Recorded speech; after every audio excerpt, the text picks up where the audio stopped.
برسر اقتدار آتے ہیں، پیپلز پارٹی کا ہو، مسلم لیگ کا ہو یا پی ٹی آئی کے ہو، ان کے بینک اکاؤنٹ میں اضافہ، ان کے شوگر ملز میں اضافہ، ان کے کارخانوں میں اضافہ، ان کے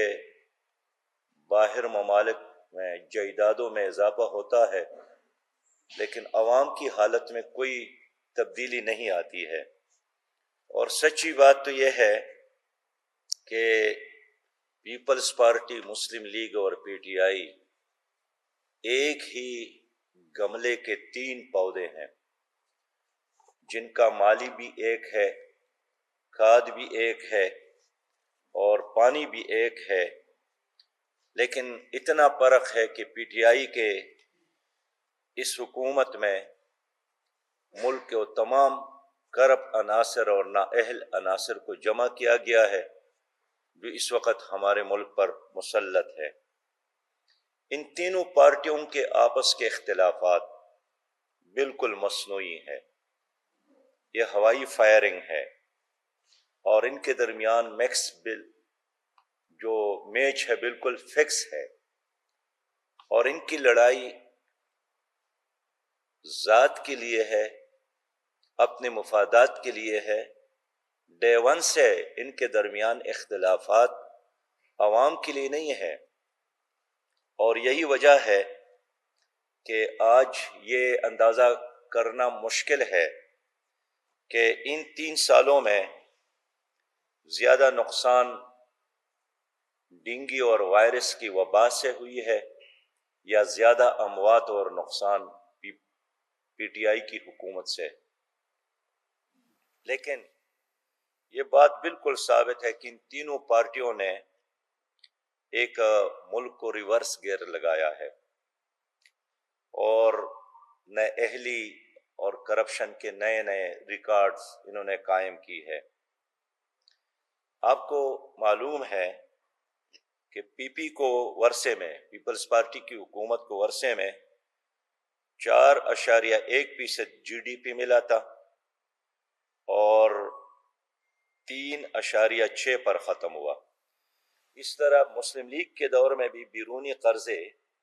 61 ارب ڈالر سے بڑھ کر 95 ارب ڈالر تک پہنچ گئے تھے، اور مجموعی قرضے مسلم لیگ کے دور میں 14,000 ارب سے بڑھ کر 30,000 ارب تک پہنچ گئے تھے۔ پی ٹی آئی کی حکومت آئی تو شرح ترقی 5.5% سے کم ہو کر 4% پر جا چکی ہے، ڈالر کی قیمت 123 روپے سے بڑھ کر 173 پر جا پہنچی ہے،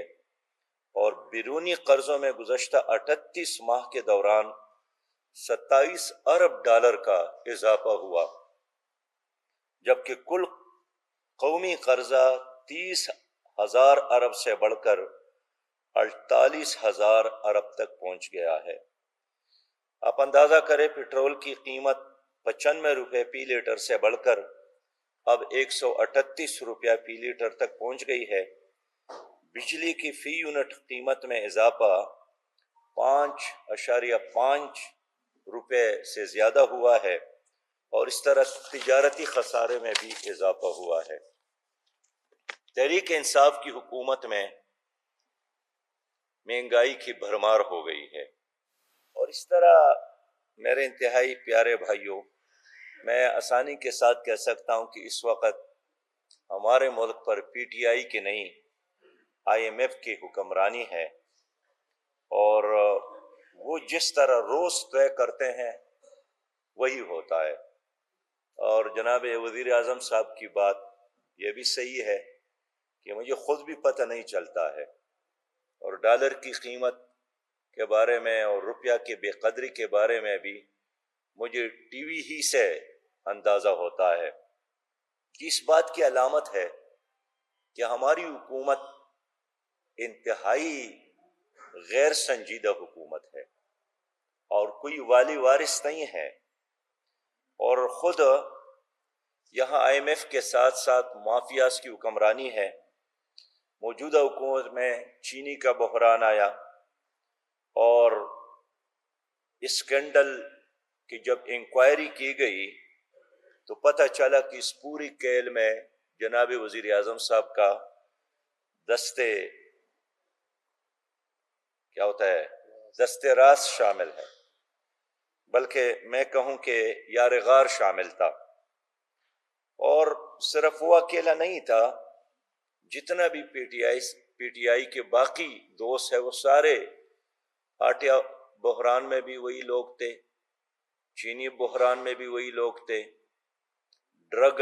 بحران میں بھی وہی لوگ تھے، اور جہاں بھی کوئی اسکینڈل سامنے آتا ہے تو وہی یار غار ان کے چہرے اور ان کے نام سامنے آتے ہیں۔ عالمی سطح پر تیل کی قیمتوں میں کمی کے سبب اوگرا نے پیٹرول کی قیمتوں میں 7 روپے فی لیٹر کمی کی منظوری دی، لیکن حکومت کی نااہلی کے سبب پیٹرول مافیا نے باقاعدہ منصوبہ بندی کے تحت ملک میں پیٹرول کی قلت پیدا کر دی، اور وزیر اعظم نے نوٹس لینے کا اعلان بھی کیا، لیکن سچی بات یہ ہے کہ اب تک وزیر اعظم صاحب نے جس چیز کا نوٹس لیا ہے اسی چیز کی قیمت میں اضافہ ہوتا ہے۔ اس لیے پوری قوم کی طرف سے مطالبہ یہی ہے کہ کم از کم آپ مزید کوئی نوٹس نہ لیں، ورنہ پانی کا قطرہ مشکل ہو جائے گا، سانس لینا مشکل ہو جائے گا، گھر سے نکلنا مشکل ہو جائے گا۔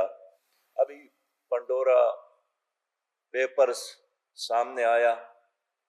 تو الحمدللہ اس میں نہ کوئی صحافی ہے آپ کی طرح،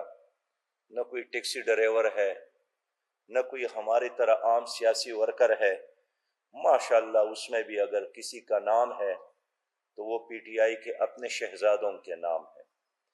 میں اس لیے عوام کے سامنے یہی بات کرنا چاہتا ہوں کہ ابھی جو معلومات آئی ہیں بیرونی ملک کن لوگوں کے سرمایہ اور جائیدادیں ہیں، تو اس میں بھی عام پاکستانی نہیں ہے۔ پی ٹی آئی کے وفاقی وزراء شاہ صاحب کا نام ہے، علی زیدی صاحب کا نام ہے، فہمیدہ مرزا صاحب کا نام ہے، 13 اراکین پارلیمنٹ جن کا کروڑوں نہیں ارب کی جائیداد باہر موجود ہے۔ اور شرم کی بات یہی ہے کہ ہمارے 90 لاکھ سے زیادہ غریب پاکستانی باہر کما کر 29 ارب ڈالر سے ملک کو بیچتے ہیں، 29 ارب ڈالر سے زیادہ، اور ہمارے یہ بے شرم اشرافیہ یہاں کما کر آپ کا خون پسینہ نچوڑ کر لوٹ مار کر کے باہر کے بینکوں میں منتقل کرتا ہے، اور یہی لوگ پھر الیکشن میں بھی حصہ لیتے ہیں، اور یہی لوگ پھر آپ کے کندھوں پر سوار ہو کر اقتدار تک بھی پہنچتے ہیں۔